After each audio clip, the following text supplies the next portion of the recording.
Aš sakyčiau, kad numeris 1 yra tavo nusistatymas.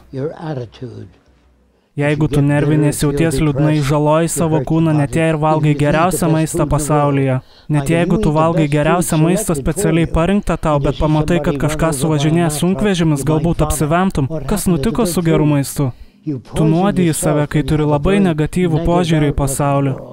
Suprantat? Aš toks užsiėmęs, bandydamas išspręsti problemas, negaliu pailsėti, nes pasaulis...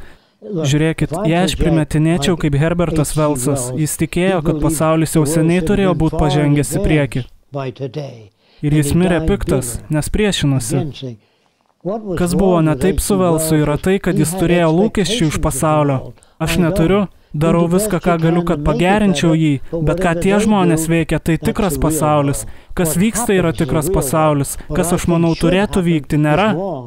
Daryk viską, ką gali, kad jį pagerintum, bet jei jie nepriima, bent jau bandai savo geriausią. Suprantat? Bet jei tu tikės ko nors iš kažko ir tai neįvyksta, reiškia, kad tavo nusistatymas apie tą asmenį yra klaidingas.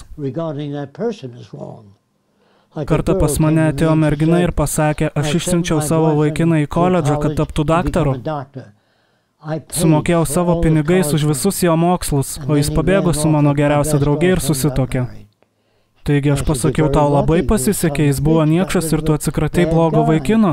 Tavo nesugebėjimas perprast žmonių yra kaltas, o ne vaikinas. Jis buvo kalės vaikas, bet tu nesugebėjai pajausti šito. Taigi tu turi išmokti perprast žmonių vertybės. Ir kai išmoksi tai daryti, turėsi daugiau tikimybės daryti geresnius sprendimus. Suprantat? Ne pasaulis skaudina jūs, o jūsų pačių lūkesčiai.